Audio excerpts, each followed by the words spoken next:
ॐ अज्ञानतिमिरान्धस्य ज्ञानाञ्जनशलाकया चक्षुरुन्मिलितं येन तस्मै श्रीगुरवे नमः। वन्देऽहं श्रीगुरो श्रीयुतपदकमलं श्रीगुरून् वैष्णवांश्च श्रीरूपं साग्रजातं सहगण रघुनाथान्वितं तं सजीवं साद्वैतं सावधूतं परिजनसहितं कृष्ण चैतन्यदेवं श्रीराधा कृष्णपादान् सहगण ललिता श्रीविशाखान्वितांश्च यत्पादपद्मनखचन्द्रमणिच्छटाया विस्फूर्जितं किमपि गोपवधूष्वदर्शी पूर्णानुरागरससागरसारमूर्ति साराधिका मयि कदापि कृपां करोतु। हरे कृष्णा। सर्वप्रथम मैं अपने गुरुपाद पद ओम विष्णुपाद अष्टोत्तर शत श्री श्रीमद् भक्तिवेदांत माधव गोस्वामी महाराज के चरण कमलों में अनंत कोटि दंडवत प्रणाम ज्ञापन करता हूं। हम लोग श्री प्रेम भक्ति चंद्रिका का श्रवण कर रहे हैं, जो नरोत्तम दास ठाकुर महाशय के द्वारा रचित ग्रंथ है। हम लोगों ने उसका मंगलाचरण का श्लोक श्रवण किया, जिसमें उन्होंने गुरु की वंदना की है। ओम अज्ञानतिमिरान्धस्य, उसमें वंदना मूलक मंगलाचरण था। इसके बाद हम लोगों ने गुरु तत्व के विषय में भी कुछ चर्चा की। आज हम उसका दूसरा श्लोक है, उसमें प्रवेश करते हैं। नरोत्तम दास ठाकुर कह रहे हैं, श्री चैतन्य मनोभीष्टम स्थापितं येन भूतले सोऽयं रूपः कदा मह्यं ददाति स्वपदान्तिकम्। श्री चैतन्य मनोभीष्टम, जिन्होंने श्री चैतन्य महाप्रभु का मनोभीष्ट अर्थात जो चैतन्य महाप्रभु के हृदय के अंदर एक इच्छा थी, उसको स्थापितम येन भूतले, स्थापित करने के लिए स्थापित किया। येन भूतले माने इस पृथ्वी तल पर, येन माने जिन्होंने, तो जिन्होंने श्री चैतन्य महाप्रभु के मनोभीष्ट विषय को इस जगत में स्थापित किया। सो माने वह, अयम रूपः, यह रूप गोस्वामी, कदा मह्यम, कब मुझे, ददाति स्वपदांतिकम, अपना चरण सानिध्य मुझे कब प्रदान करेंगे। तो यहां पर रूप गोस्वामी की वंदना करते हुए और मंगलाचरण है विषय वस्तु निर्देश और आशीर्वाद मूलक। विषय वस्तु है यहां पर श्री चैतन्य मनोभीष्टम, चैतन्य महाप्रभु का जो मनोभीष्ट है, जिसके लिए वो इस धराधाम पर आए, उसको, वही है विषय वस्तु इस ग्रंथ का। उसी की यहां पर चर्चा की जाएगी।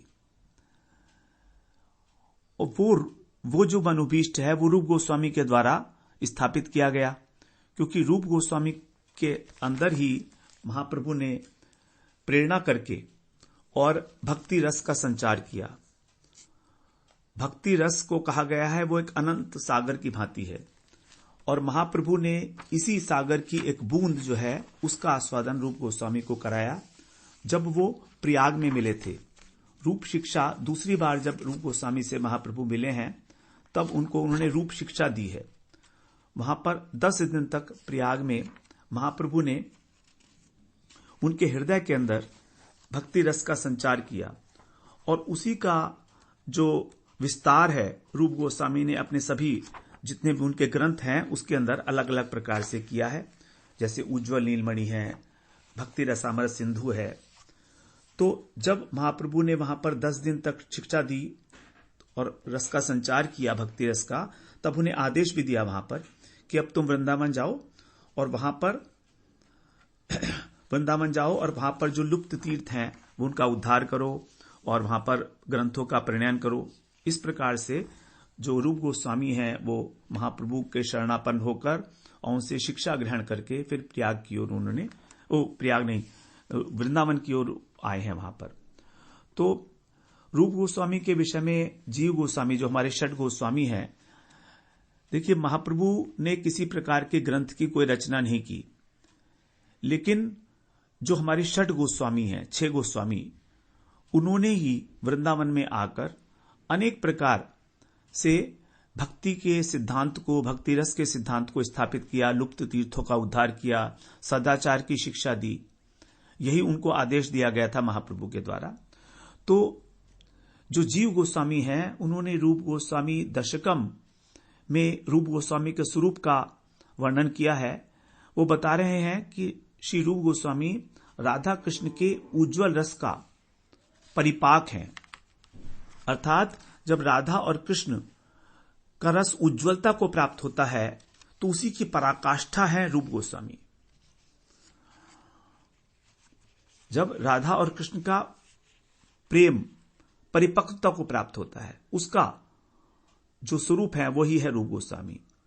और उनके इस प्रकार से जीव गोस्वामी ये वंदना करते हैं उस दशकम में कि श्री रूप गोस्वामी के चरण कमल में ही मेरी रति रहे, वो मुझे कब दर्शन देंगे, क्योंकि उनका अंतःकरण और उनकी सभी इंद्रियां राधा और कृष्ण की जो विहार लीलाएं हैं, प्रेममयी विहार लीलाएं हैं, उसमें डूबी हुई हैं पूरी तरीके से।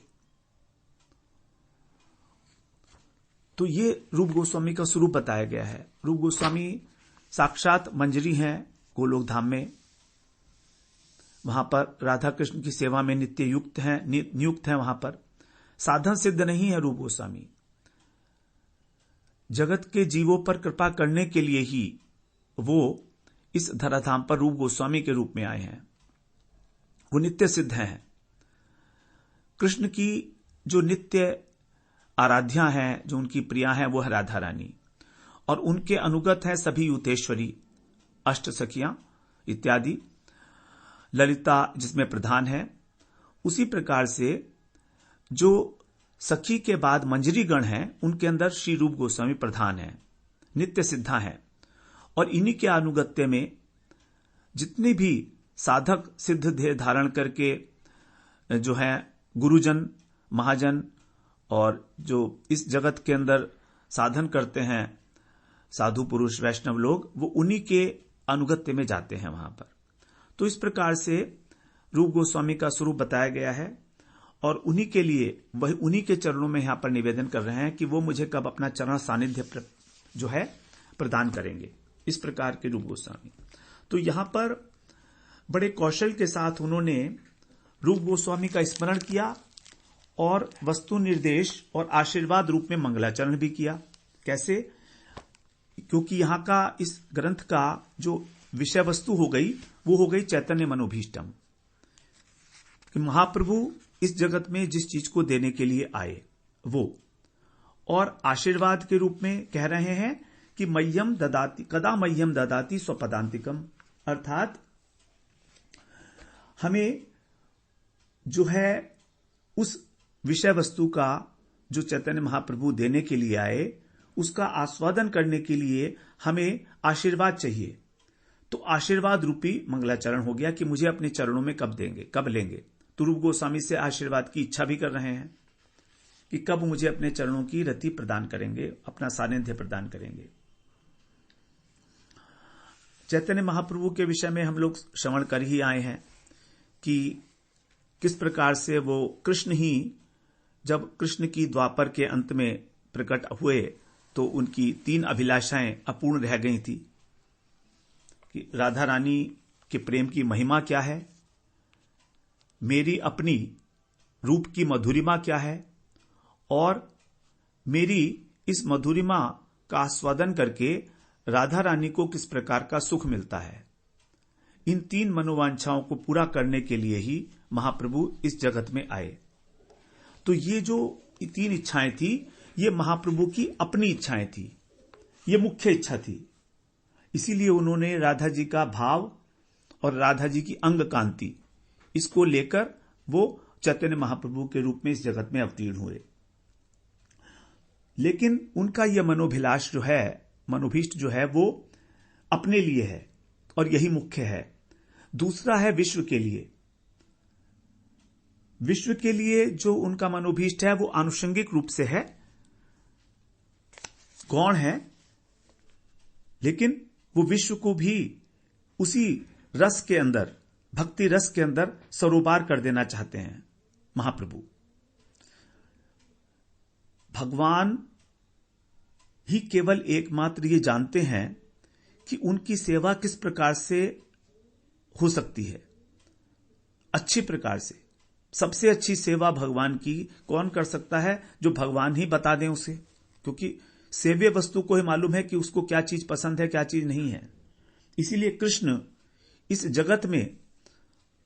जगत में कृष्ण अपने ही सेवा करने की परिपाटी स्थापित करने के लिए चैतन्य महाप्रभु के रूप में आए। ये गौण कारण है महाप्रभु के आने का।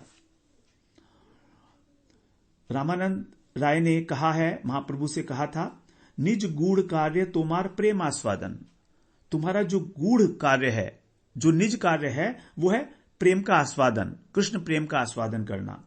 और आनुषंगे प्रेममय कैले त्रिभुवन, और आनुषंगिक रूप में आप इस सारे त्रिभुवन में प्रेम की नदी बहाना चाहते हो। प्रेममय केले त्रिभुवन, सभी लोगों को भक्ति रस के अंदर सरोबार करना चाहते हो, निमज्जित कर देना चाहते हो। कैचन राधा प्रेमा कैचन मोर मधुरिमा, कि राधा जी का प्रेम कैसा है, मेरी मधुरिमा कैसी है। केचन भावे तिहो भोर, और उनको किस प्रकार के सुख का अनुभव होता है। ये तीन कारण जो उनके अपने आने के हैं। तो इस प्रकार से महाप्रभु ने राधा जी का भाव ग्रहण करके, उनकी अंग कांति लेकर, जो उनकी अपनी अभिलिषित वस्तु थी, ये तीन वांछाएं, इनको भली भांति पूर्ण किया। जब महाप्रभु अपने अंत काल में बाहर वहां पर गंभीरा के अंदर उन्होंने उस रस का आस्वादन किया। 12 वर्ष तक लगातार वो एक छोटा सा स्थान है गंभीरा जिसे कहते हैं, जिसमें ठीक तरह जा भी नहीं सकते हैं, उसी के अंदर वो रहे 12 वर्ष तक लगातार। और वहीं पर उन्होंने उस प्रेम का, उस विरह का कृष्ण से आस्वादन किया है वहां पर।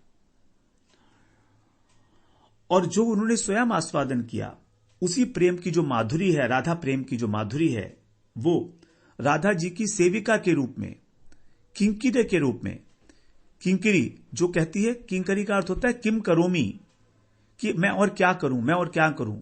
जो राधा जी की सेविका है, उसकी एक ही इच्छा है कि सेवा, क्या करूं क्या करूं, इसलिए उसे कहा जाता है किंकरी।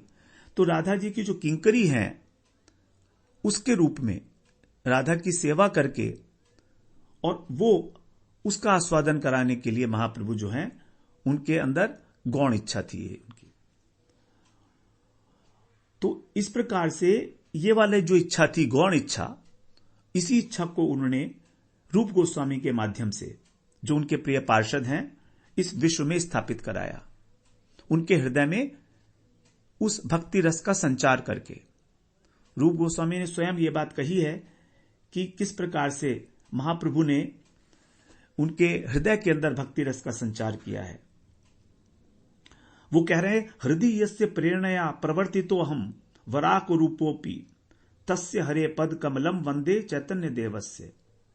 कहते हैं कि मैं अत्यंत क्षुद्र हूं, लेकिन जिनकी प्रेरणा से मैं इन भक्ति रसों का प्रणयन कर रहा हूं, भक्ति रसामृत सिंधु है और उज्ज्वल नीलमणि इत्यादि बहुत सारे ग्रंथ हैं रूप गोस्वामी जी के, तो उन्हीं चैतन्य देव की चरण कमलों की मैं वंदना करता हूं।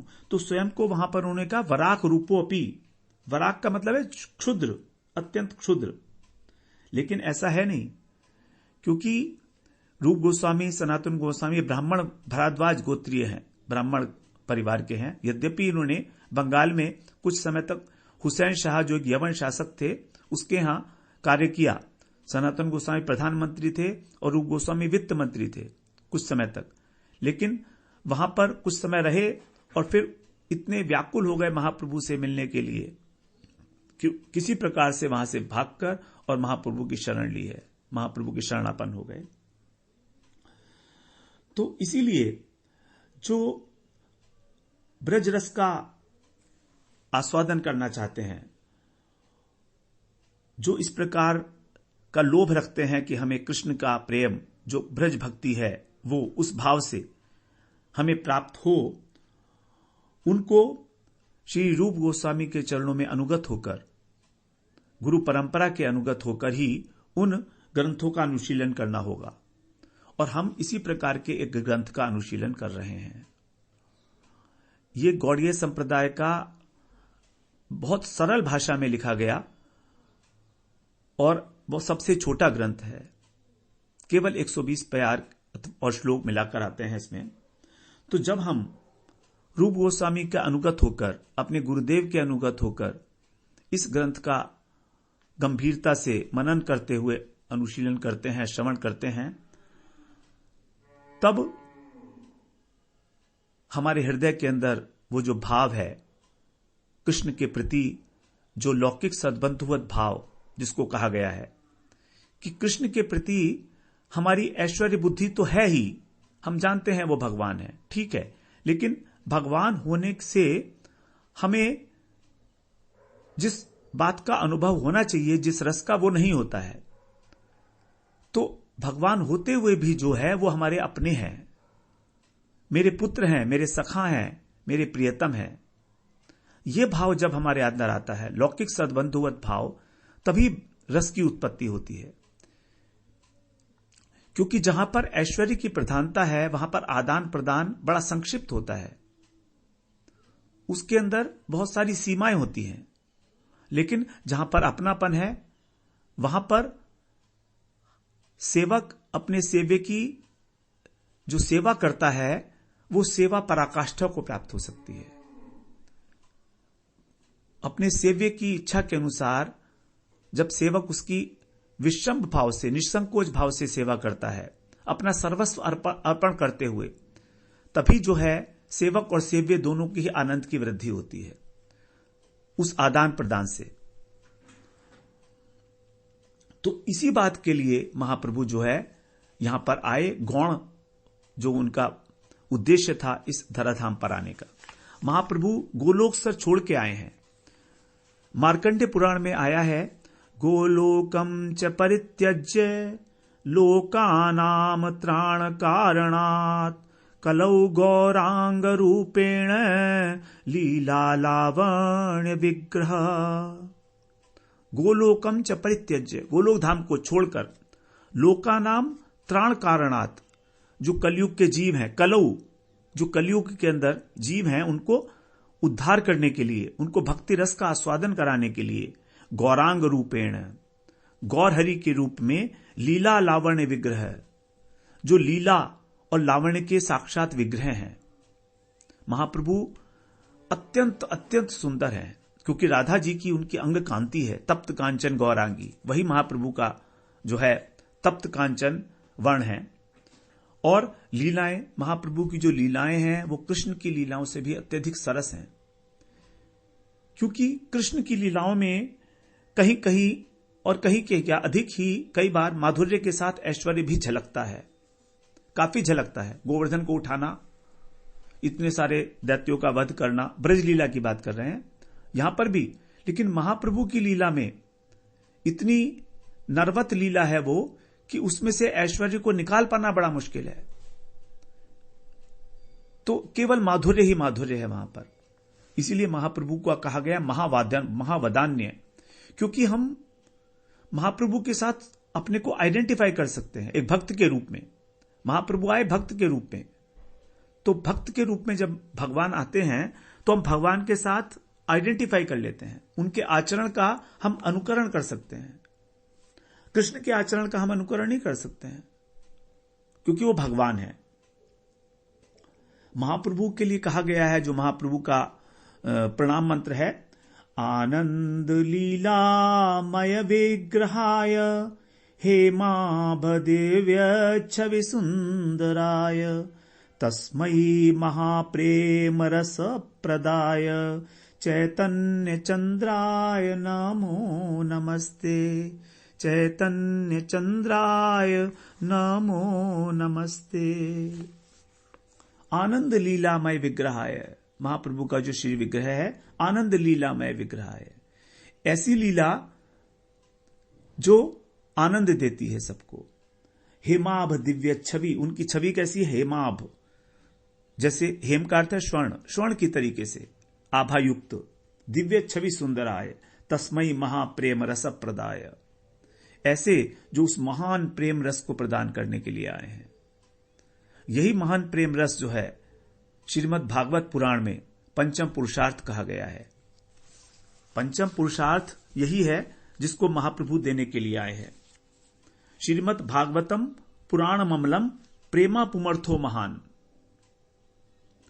ये जो श्री भागवत है इस अमल पुराण, शुद्ध पुराण, इसके अंदर प्रेमा पुमर्थो महान, जो महान पुरुषार्थ है मनुष्य का, अर्थ का मतलब पुरुषार्थ, तो पुरुषार्थ जो सबसे महानतम है, हम जानते हैं धर्म अर्थ काम मोक्ष, जिसके लिए हम लोगों ने श्रवण किया कि ये केवल कैतव ही है, ये केवल अविद्या है, केवल अज्ञान है। तो उस महान प्रेम के विषय में श्रीमद् भागवत ही पुराण है एकमात्र। और उस प्रेम की प्राप्ति कैसे होगी? आराध्यो भगवान ब्रजेश तनय, जब हम श्याम सुंदर ब्रजेश तनय ब्रजेंद्र नंदन की सेवा करते हैं, उनके धाम तद्धाम वृंदावन वनम, वृंदावन धाम में, वृंदावन धाम का आश्रय लेकर, रम्या काचित उपासना ब्रज वधु वर्गेण या कल्पिता, जिस प्रकार की ब्रज वधुओं ने उनकी उपासना की है अपना सर्वस्व समर्पण करके, तो उसी को महाप्रभु यहां पर हमको देने के लिए आए हैं। और महाप्रभु ने जो हमको दिया है वो रूप गोस्वामी के माध्यम से दिया है। महाप्रभु ने स्वयं नहीं दिया, महाप्रभु ने उस बात को स्वयं नेहा देकर रूप गोस्वामी के माध्यम से दिलाया है। तो इस प्रकार से, क्योंकि ये एक नियम है कि भगवान भक्त की महिमा बढ़ाते हैं और भक्त भगवान की महिमा बढ़ाते हैं। तो रूप गोस्वामी उनके अपने पार्षद हैं, तो उनकी महिमा को भगवान महाप्रभु ने इस प्रकार से उनको ही देकर, उनके हृदय के अंदर प्रेरणा देकर उन्हें इस प्रकार से नियुक्त किया है इस रस शास्त्र के वर्णन में। तो रूप गोस्वामी को महाप्रभु ने जिस प्रकार से रस की शिक्षा दी, उसी प्रकार से जो उनके बड़े भाई थे सनातन गोस्वामी, उनको सिद्धांत की शिक्षा दी है। सिद्धांत, भक्ति सिद्धांत, क्योंकि भक्ति सिद्धांत के बिना, सिद्धांत के अंदर निपुण हुए बिना भक्ति का रस, जो लीलाओं का भगवान का रस है, उसका महल खड़ा करना मुश्किल है। क्योंकि सिद्धांत नींव है, जब तक नींव मजबूत नहीं होगी महल खड़ा नहीं हो सकता है।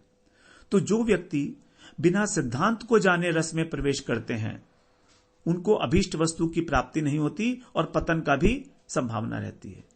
इसीलिए महाप्रभु ने कहा है कि सिद्धांत जानने में कभी आलस्य ना करो, प्रमाद ना करो।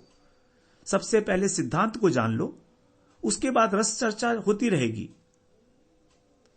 रस चर्चा कर लेना, लेकिन पहले सिद्धांत समझ लो, अन्यथा उस दिव्य रस में, उस चिन्मय रस में लौकिक और जड़ और जो निकृष्ट रस है स्त्री पुरुष का, उस रस की जो मिश्रण है वो होने की संभावना पैदा हो जाएगी यदि सिद्धांत नहीं पकड़ा तो। यदि हमें यह नहीं मालूम है कि राधा और कृष्ण से हमारा क्या संबंध है, तो हम उस रस की चर्चा करके अपने को पतन का ही मार्ग खोलेंगे। जब तक हमें भगवान के साथ संबंध ज्ञान अच्छी प्रकार से नहीं हो जाता है, भजन करते करते गुरु जी के अनुगत्य में, जब तक हमारे स्वरूप में जागृति नहीं होती है किसी प्रकार की, हम उस रसमयी चर्चा के प्रति लोभ तो कर सकते हैं, श्रवण भी कर सकते हैं, लेकिन सिद्धांत के बिना उसमें हमेशा हमको पतन की संभावना बनी रहेगी कि कहीं हम अपने उसके अंदर साधारण स्त्री पुरुष का जो संबंध है उसको आरोपित ना कर दें। तो इस प्रकार से सिद्धांत को पकड़ने के लिए सनातन गोस्वामी को वो प्रेरित किया है। और हरिदास ठाकुर वो नामाचार्य, उनको उपाधि दी है। तो सिद्धांत को पकड़कर जब हम नाम का आश्रय लेते हैं, भगवान का नाम, महामंत्र, जब हम सिद्धांत को समझ के और महामंत्र का आश्रय लेते हैं, तब हमारे हृदय जो है शुद्ध होता है और तभी उसके अंदर रस का आविर्भाव हो सकता है। तो रूप गोस्वामी पाद को महाप्रभु ने भजन मार्ग का आचार्य नियुक्त किया। उनको विविध प्रकार के ग्रंथों की रचना करने के लिए आदेश दिया। उन्होंने कृष्ण भक्ति, कृष्ण प्रेम तत्व और इस प्रकार के अनेक जो हैं उन्होंने ग्रंथ रचना किए। उसी प्रकार से सनातन गोस्वामी ने जो वैष्णव सदाचार है, वैष्णव आचरण है, किस प्रकार का होना चाहिए, ये सारे ग्रंथ जो हैं सनातन गोस्वामी ने प्रकाशित किए हैं। और इसके अतिरिक्त रूप गोस्वामी ने वृंदावन के अंदर श्री गोविंद देव जी, राधा गोविंद देव जी जो हम देखते हैं, और दामोदर, राधा दामोदर जी का विग्रह उन्होंने प्रकट किया है, उनकी सेवा की है। सेवा की परिपाटी को एस्टैब्लिश किया है कि सेवा भगवान की विग्रह की कैसे सेवा करनी है। और उन्होंने ब्रज के अंदर सब जगह परिभ्रमण किया और लुप्त तीर्थों का उद्धार किया है। और स्वयं क्या करते थे?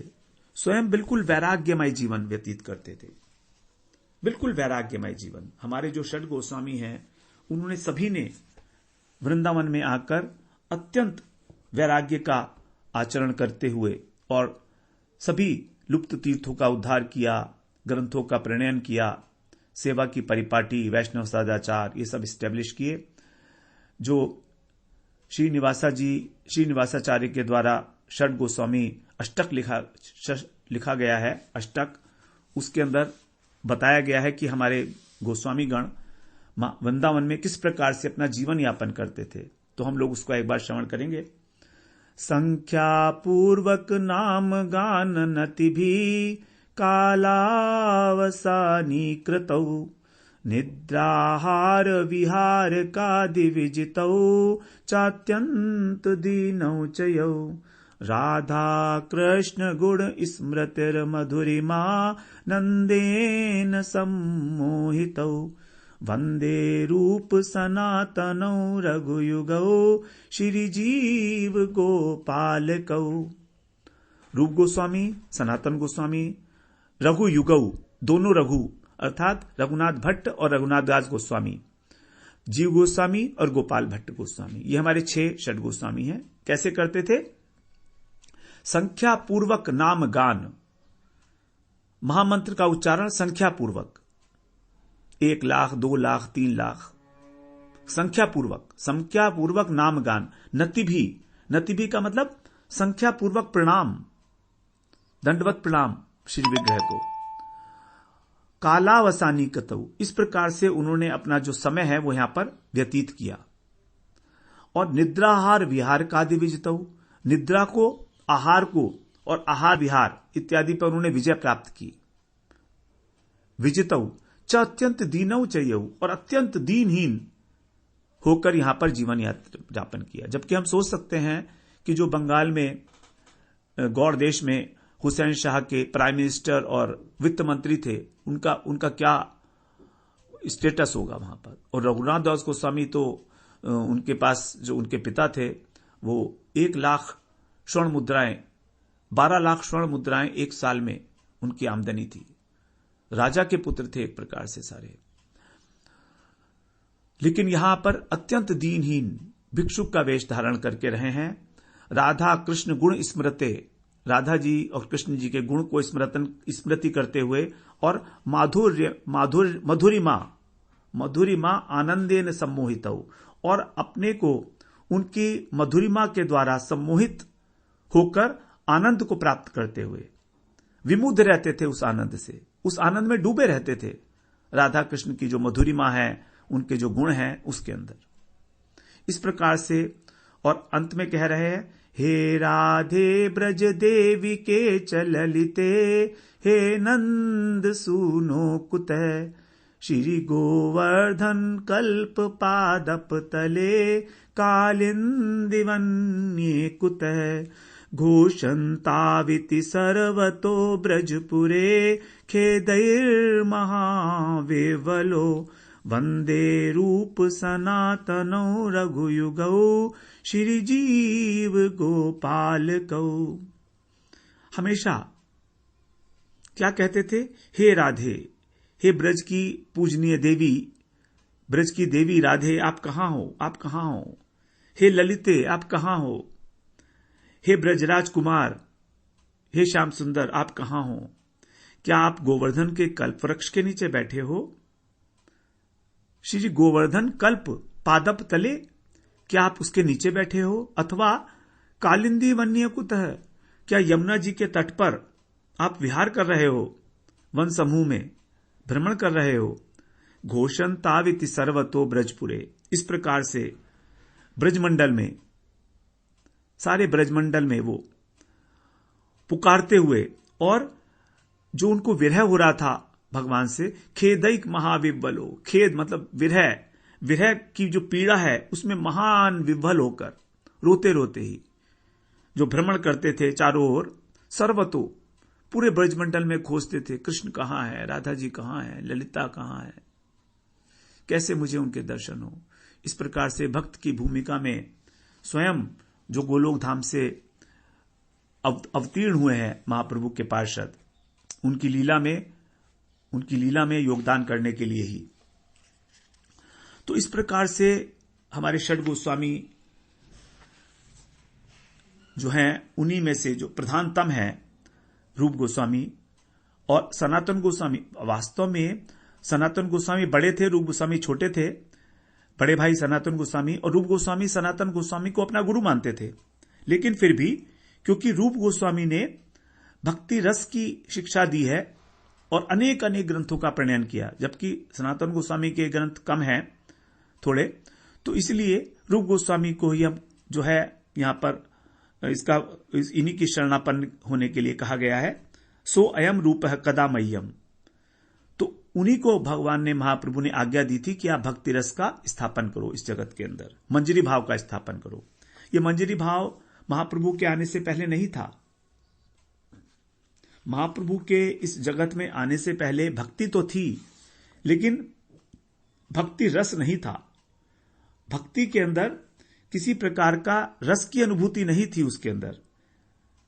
ये महाप्रभु का ही विशेष अवदान है हमारे लिए कि उन्होंने ब्रज गोपियों की अनुगत्यमय जो उन्नत उज्जवल रस है, उन्नत उज्जवल रस सेवा, उसका यहां पर उन्होंने रूप गोस्वामी के माध्यम से और स्थापित कराया।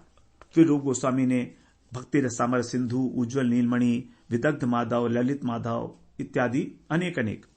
तो ये जो ब्रज का रस है, उज्जवल रस, इसको कहा गया उज्जवल। ब्रज के रस को कहा गया उज्जवल रस।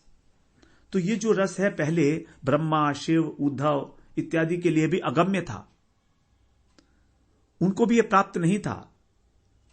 केवल महाप्रभु की कृपा से जो ब्रज रस के जो मंत्र दृष्टा समझिए ऋषि रूप गोस्वामी ही वो ऋषि हैं जिन्होंने इस ब्रज रस को देखा। ऋषि होते हैं जो साक्षात मंत्र को देखते हैं, उसके भाव को ग्रहण करते हैं। तो जो रूप गोस्वामी है वो है हमारे मंत्र दृष्टा ऋषि ब्रज रस के। तो उन्होंने ही अपने ग्रंथों के माध्यम से इस रस को साधारण कलयुगी जीवों के लिए भी सुलभ करा दिया। हम जैसे अत्यंत तुच्छ पामर, जिनकी कहीं किसी प्रकार कोई गति नहीं हो सकती उस रस के अंदर, उनके लिए भी बहुत अधिक सौभाग्य है हमारा कि हम इस कलयुग में जन्म लिए हैं, जिसको हम धन्य कलयुग मानते हैं। ये जो धन्य कलयुग है, केवल एक कल्प में ब्रह्मा जी के एक ही बार आता है। अर्थात जिस कल्प में महाप्रभु आते हैं,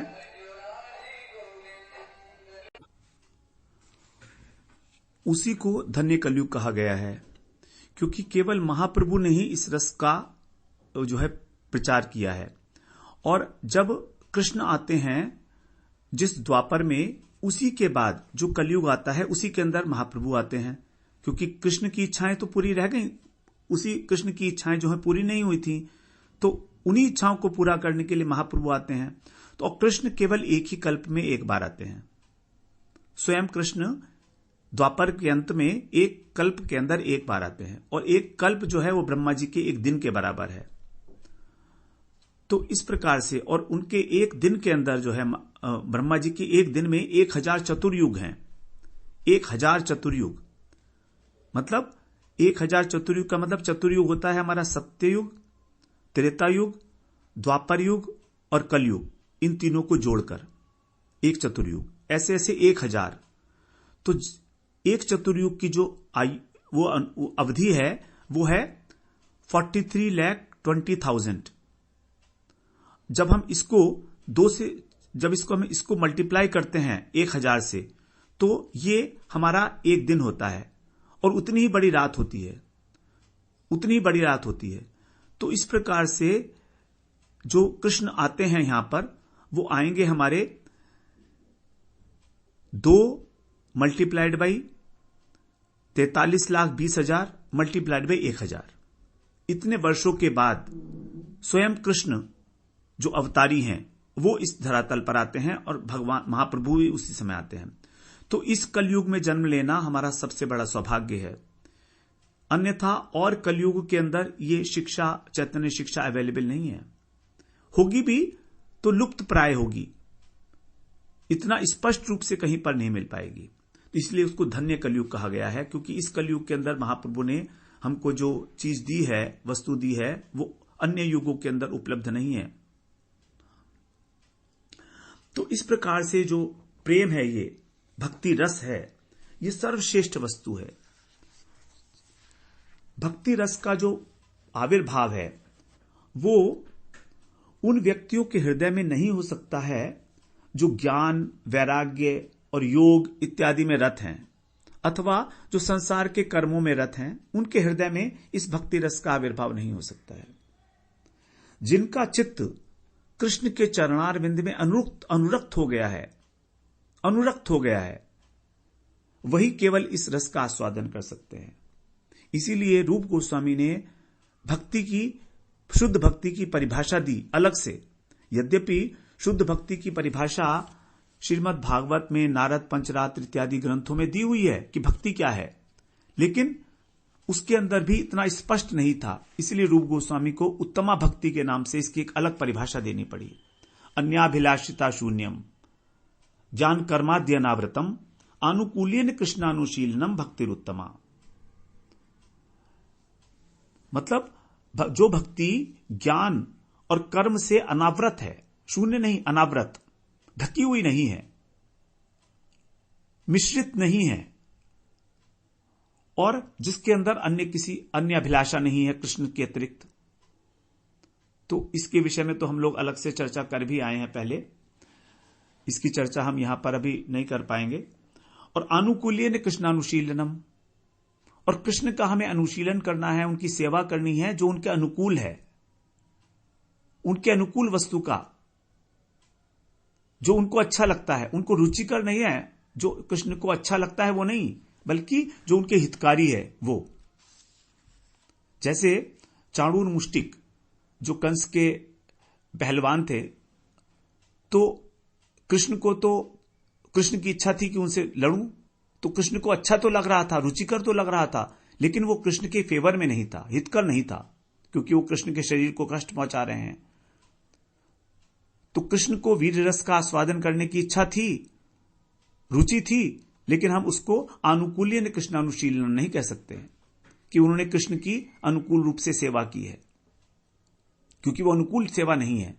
कृष्ण की शरीर के ऊपर प्रहार करना अनुकूल नहीं है, बल्कि जो कृष्ण के लिए हितकारी है उस प्रकार की सेवा, वाचिक, मानसिक और कायिक, तीनों प्रकार से जब उस प्रकार की सेवा की जाएगी, वही होगा आनुकूल्यन कृष्णानुशीलनम। तो जब भक्त जो है अपने भावों के अनुकूल, अपने भाव के अनुसार, उसके हृदय में जो भी भाव है कृष्ण के प्रति, स्वामी होने का भाव, कृष्ण मेरे स्वामी हैं, मेरे मालिक हैं, कृष्ण मेरे सखा हैं, कृष्ण मेरे पुत्र हैं, कृष्ण मेरे प्रियतम हैं, इस भाव के अनुसार जब वो अनुकूल सेवा करता है भगवान की, कृष्ण की, और उसके साथ जब, तो इसको हम कहेंगे भक्ति है ये, लेकिन अभी इसके साथ रस नहीं उपलब्ध हुआ। जैसे उदाहरण के लिए सोचिए कि दही है, तो दही को अगर पिया जाए तो वो ठीक है, अच्छी है, लेकिन उसी दही को यदि लस्सी के रूप में ग्रहण किया जाएगा, उसमें थोड़ा सा शक्कर डाल के, थोड़ा सा उसमें केवड़ा डालकर, थोड़ा गुलाब जल डालकर, तो इस प्रकार जब उसकी लस्सी बनाकर उसका सेवन किया जाएगा तो उसमें रस आता है। तो दही और लस्सी में जितना अंतर है उतना ही अंतर है भक्ति और भक्ति रस में। तो आस्वादनीय वस्तु है भक्ति रस, और भक्ति रस तभी होगा जब हमारा कृष्ण के प्रति भाव होगा, लौकिक सद्बंधुवत भाव। मोर सखा, मोर पुत्र, मोर प्राणधन, मोर प्राण बल्लभ। तो जब मेरे वो प्राण बल्लभ होंगे कृष्ण, तभी तो हम उनकी सेवा करेंगे प्रेम पूर्वक। तो इसी को जो है, तभी ये भक्ति स्वयं रस स्वरूप हो जाएगी। जब कृष्ण की रुचि और उन्हें प्रसन्न करने के लिए उनके अनुकूलता के अनुसार, तो इसके अंदर जब आवेश हो जाता है, भक्ति के अंदर, भक्ति रस में जब आवेश हो जाता है, तभी हम उसको बोलते हैं रागानुगा भक्ति। तो यहां पर आगे हम लोग इसके विषय में चर्चा करेंगे। रागानुगा भक्ति का बहुत बड़ा प्रोसेस उन्होंने दिखाया है। यहां पर तो केवल एक ही बात समझ लेनी है कि रूप मंजरी जो है वो नित्य सिद्ध है। रूप गोस्वामी जो यहां पर इस जगत में रूप गोस्वामी के नाम से जाने जाते हैं, वही गोलोक धाम में रूप मंजरी हैं, और वो निरंतर राधा कृष्ण की प्रेममयी सेवा में निसंकोच भाव से नियुक्त हैं। और उसी सेवा का जो भाव है यहां पर इस जगत के लोगों में संचरित करने के लिए अपने ग्रंथों के माध्यम से रूप गोस्वामी आए हैं, और उन्हीं के अनुगत्य में, उन्हीं की चरणों की सानिध्य की यहां पर जो है वंदना की जा रही है, प्रार्थना की जा रही है। तो जब तक तीन प्रकार से हमारा अनुकूलता कृष्ण के प्रति सिद्ध होती है। सबसे पहले तीन अभिलाषाएं हैं अनुकूलता के अंदर। ये तीन अभिलाषाएं जान लेनी आवश्यक हैं। नंबर 1, कृष्ण प्राप्ति की अभिलाषा, कृष्ण प्रेम प्राप्त करने की अभिलाषा। कृष्ण का मतलब है कृष्ण प्रेम। नंबर 2, अपनी सेवा के द्वारा उनकी अनुकूल्य सेवा करना, अपनी चेष्टाओं के द्वारा उनकी अनुकूलता के अनुसार सेवा करना, इस बात की अभिलाषा। और नंबर 3 जो सबसे इंपॉर्टेंट है, सौहार्द की अभिलाषा। सौहार्द का मतलब है कि वो मेरे अपने हैं, वो मेरे बहुत अपने हैं, तो कृष्ण मेरे हैं, इस प्रकार का जो भाव, उनके ऊपर एक अधिकार। यहां पर दो भाव हैं, मदीयता और तदीयता। जब हम कहते हैं तदीयता, तो हम कहते हैं हम कृष्ण के हैं। अब हम कृष्ण के हैं और हमारे अलावा भी कृष्ण के और बहुत सारे लोग हैं, तो यहां पर अधिकार नहीं आ पा रहा है। मैं कृष्ण का हूं, ठीक है, मैं कृष्ण का हूं, और कृष्ण के तो और भी बहुत सारे भक्त हैं, और भी बहुत सारे उनके भक्त हैं, सब उनके ही हैं। तो यहां पर कृष्ण के प्रति निष्ठा तो है, लेकिन ममत्व का भाव आ रहा है। तो यह तदीयता भाव कि वो मुझसे तदीय हैं। अब एक है मदीयता भाव कि कृष्ण मेरे हैं। अब जब कृष्ण मेरे हैं, तो मैं जिस प्रकार से समझता हूं कि उनको सुख मिलेगा, उनका हित होगा, उस प्रकार से उस सेवा को ग्रहण करने के लिए कृष्ण बाध्य हो जाएंगे, क्योंकि यह मदीयता भाव है। तो जैसे स्वामी सेवक भाव है वो तदीय भाव है, और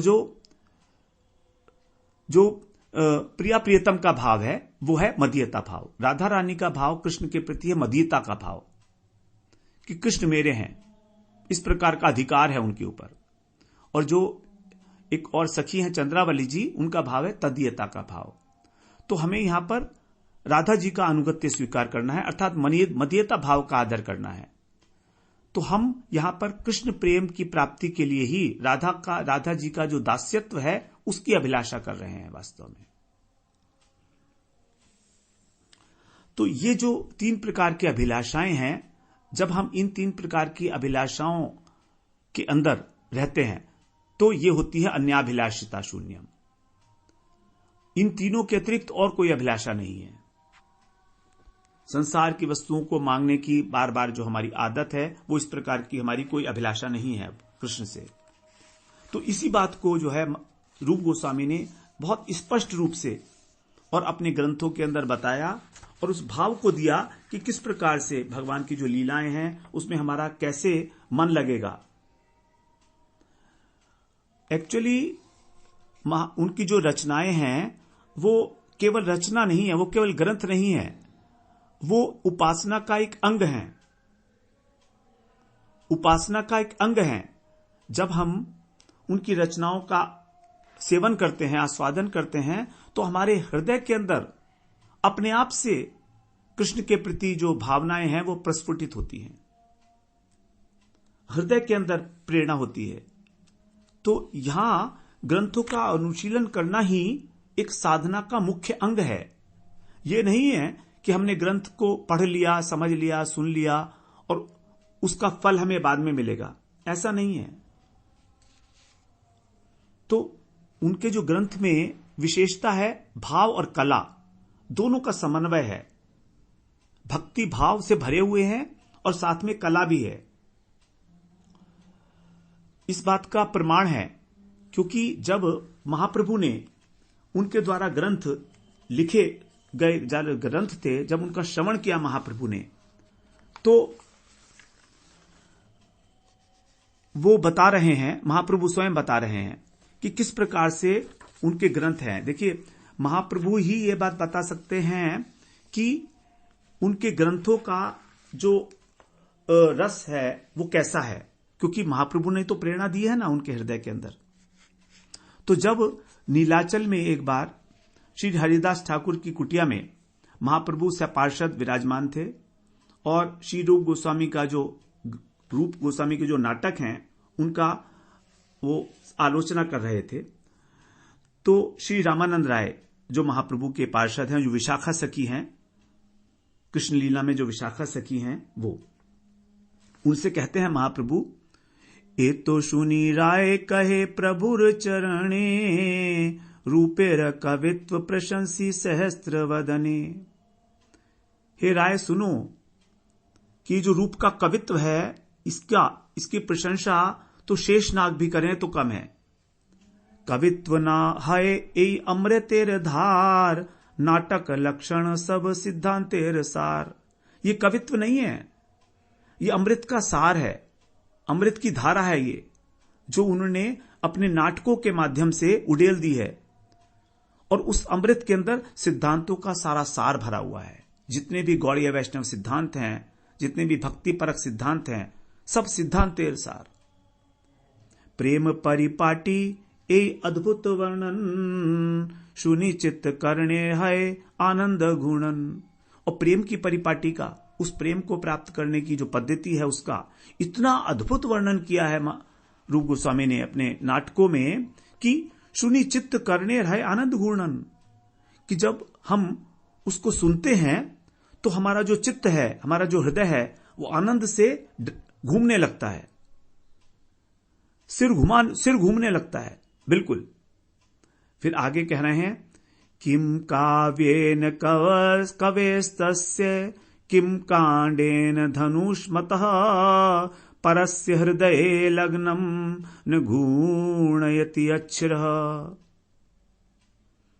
कहते हैं कि उस कवि की काव्य रचना का क्या प्रयोजन, उसकी कविता का क्या प्रयोजन, यदि वह अन्य के हृदय में,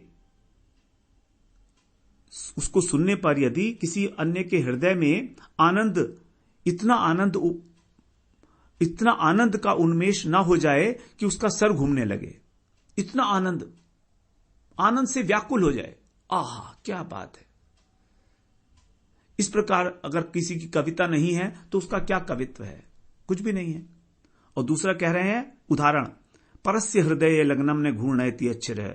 और जो धनुर्धारी है, जो धनुष बाण मारता है, किसी के बाण का निक्षेप करता है, तो उस बाण को छोड़ने का क्या प्रयोजन, यदि वो बाण किसी अन्य के हृदय में जाके और तीव्र वेदना के कारण उसका सिर ना घुमा दे।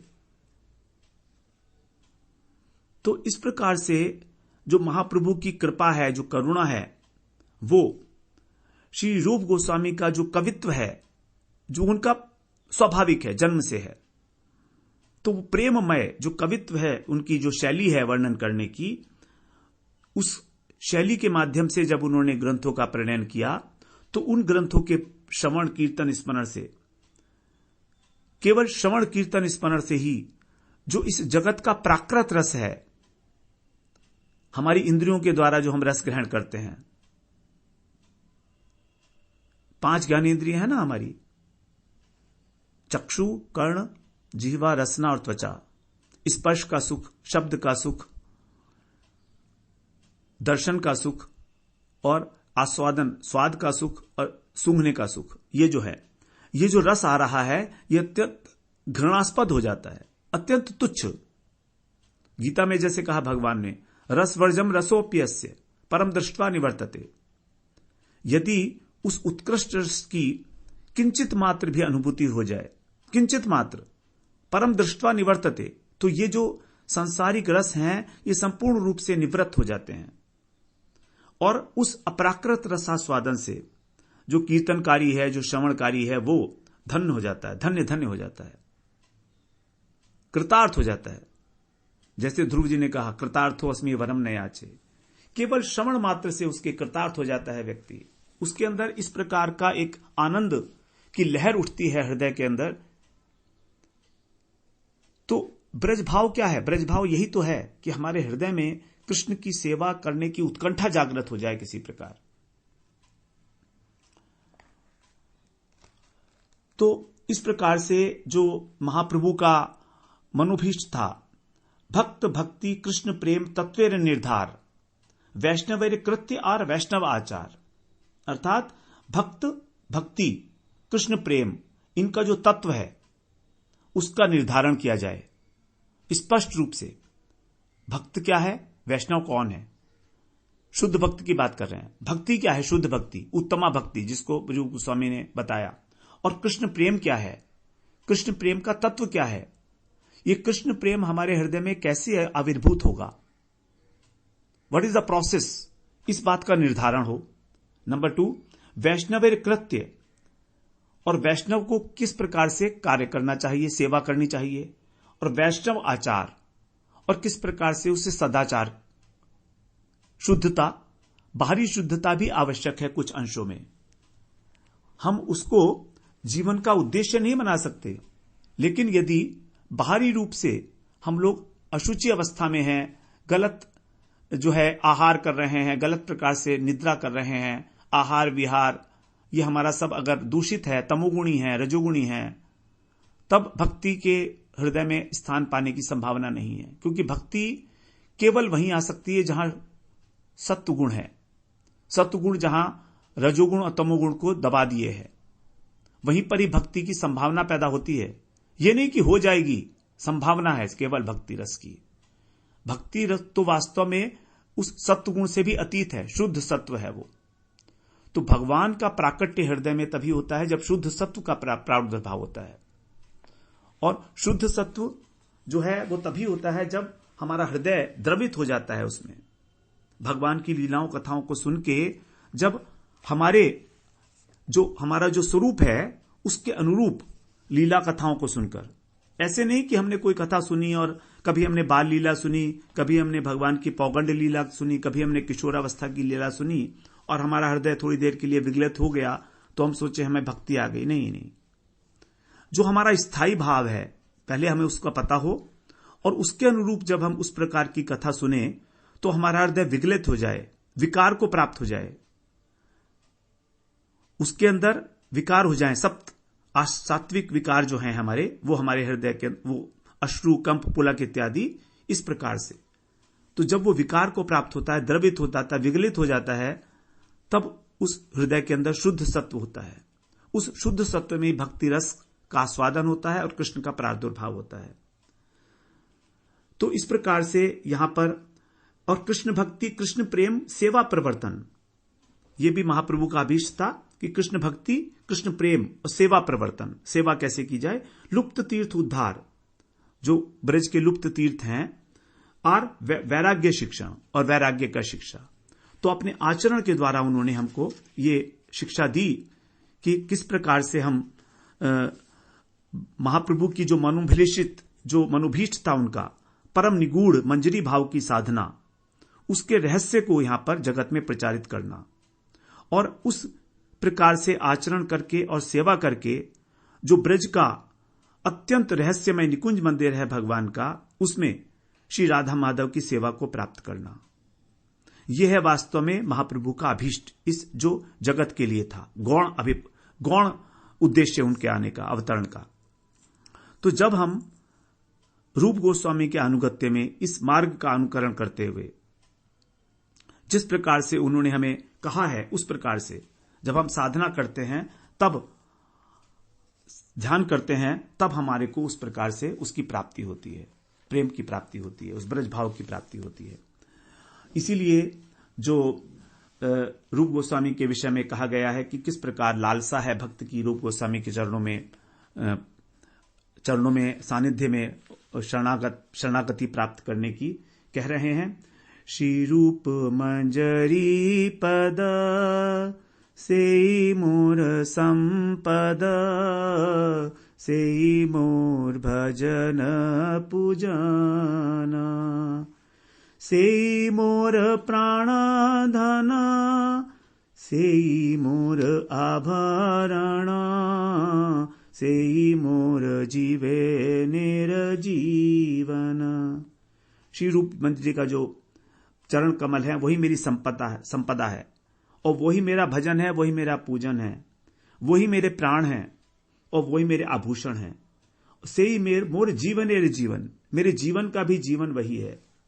तो ये भी जो भजन है, ये लालसामय प्रार्थना है, ये रूप गोस्वामी के द्वारा ही रचित है और इसका हम लोग 4 इसमें पद हैं। हम लोग अंत वाला जो पद है जिसको नरोत्तम दास ठाकुर कह रहे हैं उसका एक श्रवण करेंगे बस।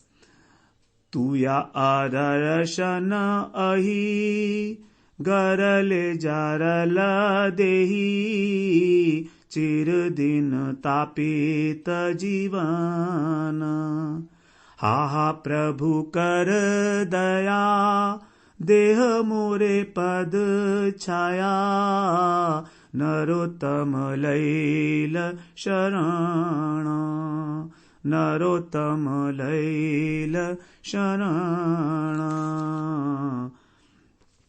कह रहे हैं कि तुम्हारा जो आदर्शन है वो एक अजगर की तरीके से है, अही जो मुझे काट रहा है, दंशन कर रहा है। गरले जारल देही, विष मेरे शरीर के अंदर विष की तरह से आपका जो विरह है वो अनुभव हो रहा है और मेरा जो जीवन है चिरदिन तापित जीवन, मेरा जीवन इस संसार के अंदर दग्ध हो रहा है, ज्वाला से मैं दग्ध हो रहा हूं। संसार दावानल की भांति है संसार। हा प्रभु कर दया, बस अब आप दया करिए प्रभु। देह मोरे पद छाया, अपने चरणों की छाया दीजिए मुझको। नरोत्तम लैल शरण, नरोत्तम दास को आप अपनी शरण में ले लीजिए। इस प्रकार से रूप गोस्वामी के विषय में नरोत्तम दास ठाकुर ने बहुत सुंदर ये दूसरा जो उन्होंने मंगलाचरण रूपी श्लोक हमको दिया है, जिसमें विषय वस्तु का है वर्णन और आशीर्वाद भी हमको दे रहे हैं। तो दोनों प्रकार से ये संपन्न हो जाता है मंगलाचरण, और यही वास्तव में हमारी जो हार्दिक अभिलाषा है, यही हमारी जो है अभिलषित वस्तु है। सभी गौड़ीय वैष्णव जितने भी हैं और जितने भी लोग कृष्ण प्रेम की प्राप्ति के लिए उत्सुक हैं, उनके लिए केवल एक ही अभिलषित वस्तु है, और वो है रूप गोस्वामी के अनुगत्य में जब हम राधा कृष्ण की प्रेममय सेवा प्राप्त करते हैं। अगले सत्र में हम लोग फिर तीसरे जो प्यार के रूप में है, बंगला प्यार के रूप में, उसमें प्रवेश करेंगे। वहां से हम गुरु जी की महिमा जो है वो बताई गई है आगे कुछ प्यारों के माध्यम से। वांछा कल्पतरुभ्यश्च कृपा सिंधुभ्य एव च पतितानां पावनेभ्यो वैष्णवेभ्यो नमो नमः।